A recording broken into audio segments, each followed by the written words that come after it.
कुमार अड़ गए कि सम्राट चौधरी को ही बनाना होगा, अदरवाइज हम अड़ गए कि अड़ चुके हैं? नहीं, बिल्कुल अड़े हुए हैं। क्या बोले हैं? उन्होंने अपने लोगों को भी समझाया है कि आप चिंता मत कीजिए, अपने ही लोगों को मुख्यमंत्री बनाने के लिए हम सारा तय तमन्ना कर लिया है कि अब जो है बिहार में अगला मुख्यमंत्री जनता दल यू का नहीं होगा, बल्कि भारतीय जनता पार्टी का होगा। 16 वर्षों का सपना जो है उनका अब पूरा होने जा रहा है। भारतीय जनता पार्टी एकदम व्याकुल है, आकुल है।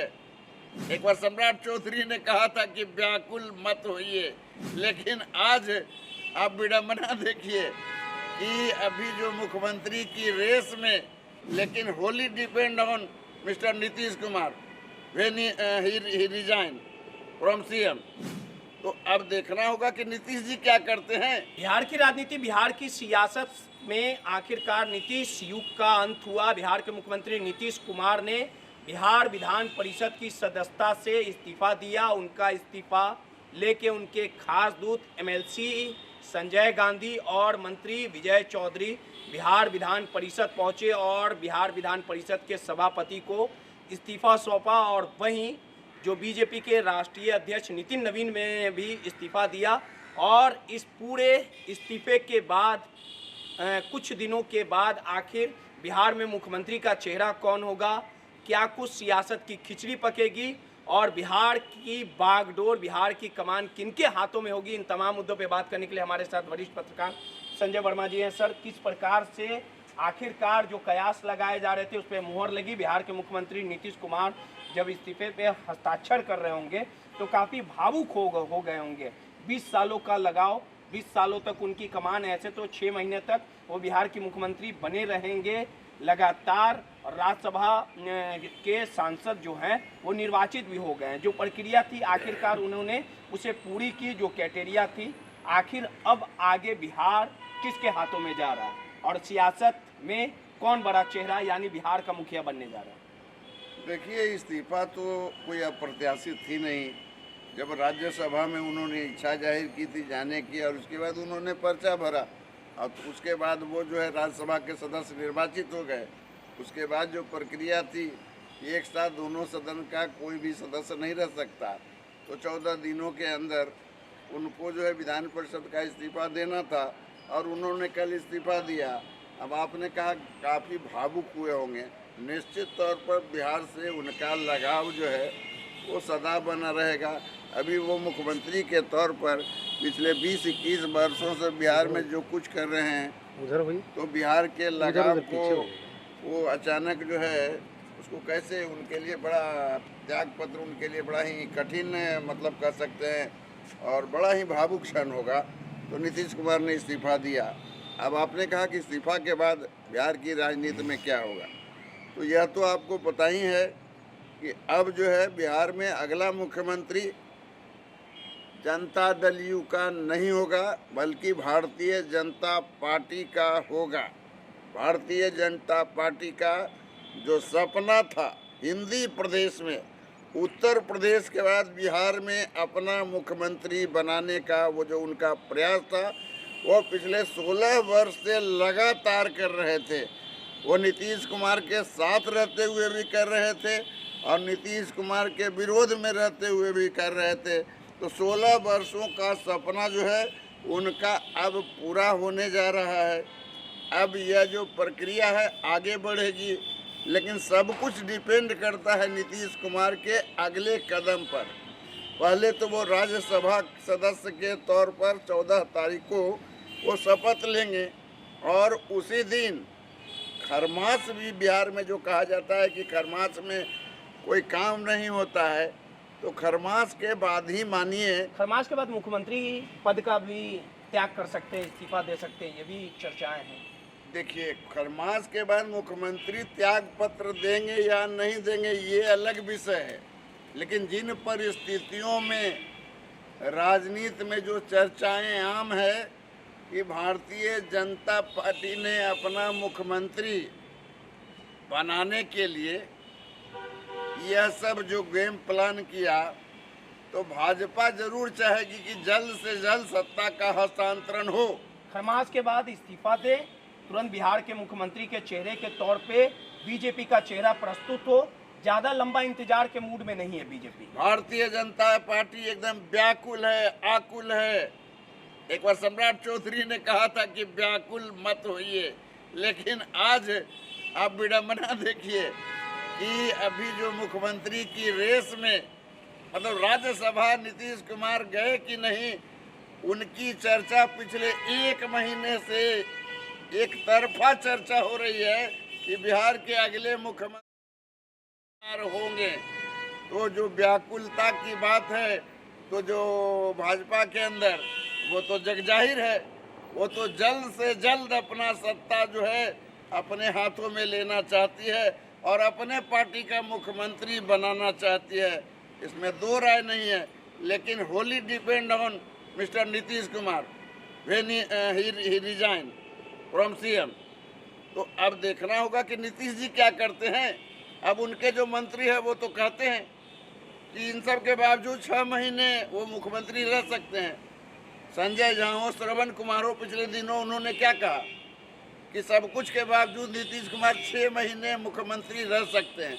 लेकिन जो भाजपा का जो रुख है, भाजपा का जो आधार है और भाजपा में जो जनता दल यू का जो भुंजा पार्टी है, जो जनता दल यू के लिए नहीं बल्कि भाजपा का काम कर रही है।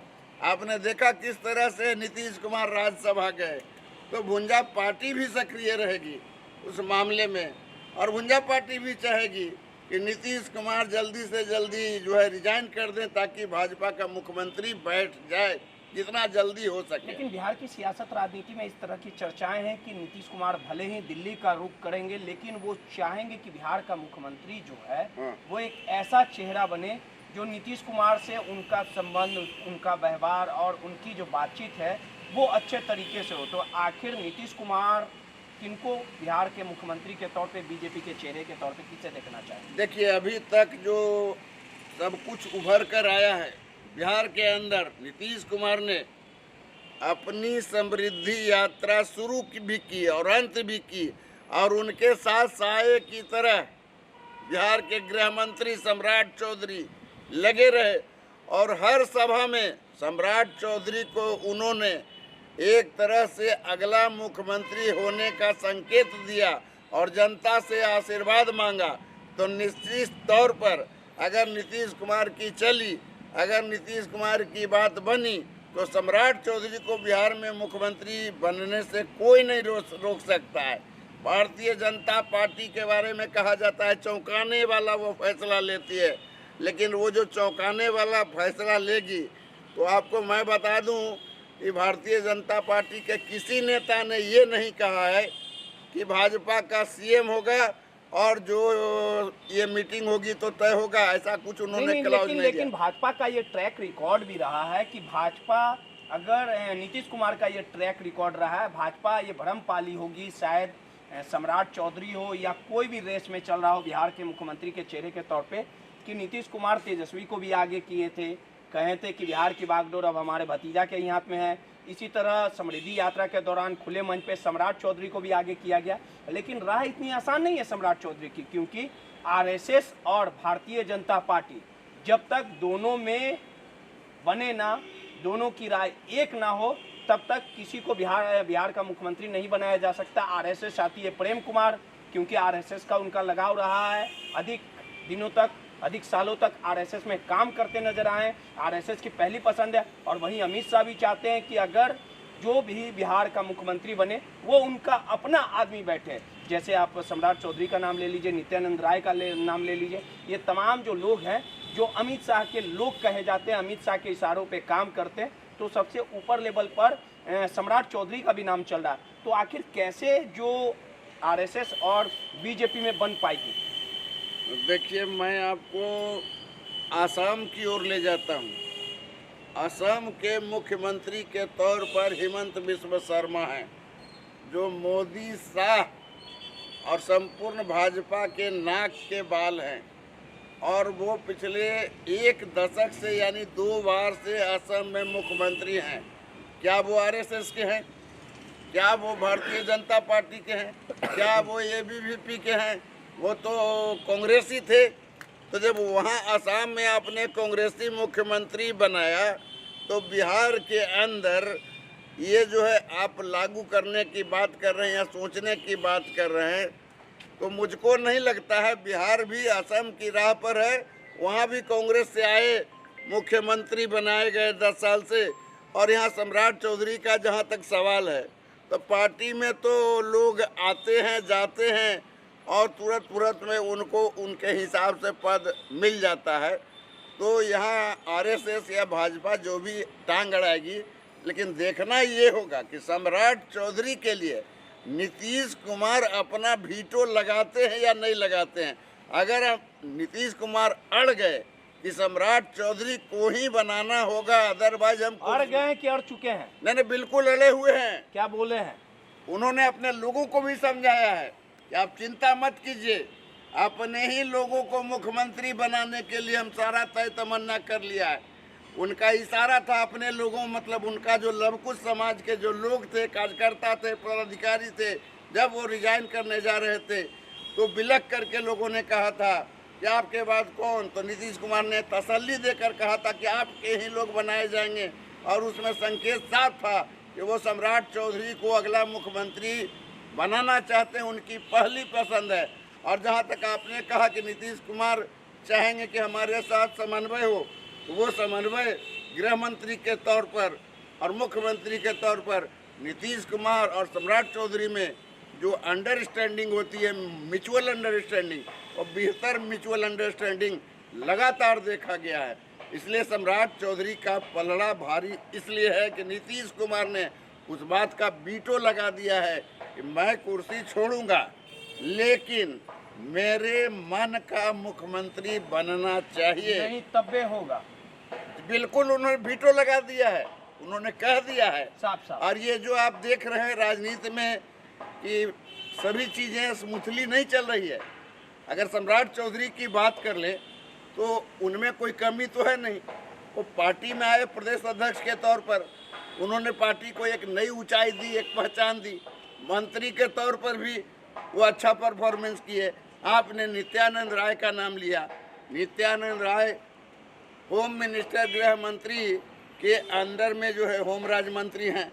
बावजूद इसके सम्राट चौधरी को भाजपा ने खूब आगे बढ़ाया। और सम्राट चौधरी में सबसे बड़ी जो खासियत है वो एग्रेशन वाला खासियत है। मतलब जिस तरह से यूपी में योगी जो कहा जाता है कि एग्रेशन के सहारे यूपी को बढ़िया जगह पर ले जा रहे हैं, तो सम्राट चौधरी में वो एग्रेशन है। और वो एग्रेशन ही जो है डिप्टी सीएम बन रहा है। निश्चित तौर पर निशांत कुमार डिप्टी सीएम बनेंगे, इसमें कोई शक नहीं है। उनको बनाया जाएगा। हाँ, नीतीश कुमार की जो जगह खाली हो रही उसमें जो है पक्का है कि निशांत कुमार ही जाएंगे उसमें। चलिए, सीधे तौर पे वरिष्ठ पत्रकार थे। नीतीश कुमार ने इस्तीफा दे दिया बिहार विधान परिषद की सदस्यता से, लेकिन सबसे बड़ा खेल ये बाकी है कि खरमास के बाद आखिरकार किस पे मुहर लगेगी, किस पे तय तारीख तमन्ना होगा और कौन बिहार का अगला मुख्यमंत्री होगा, ये सबको देखना दिलचस्प होगा। सहयोगी बबलू के साथ रोहित, माई पीडीएस समाचार पटना।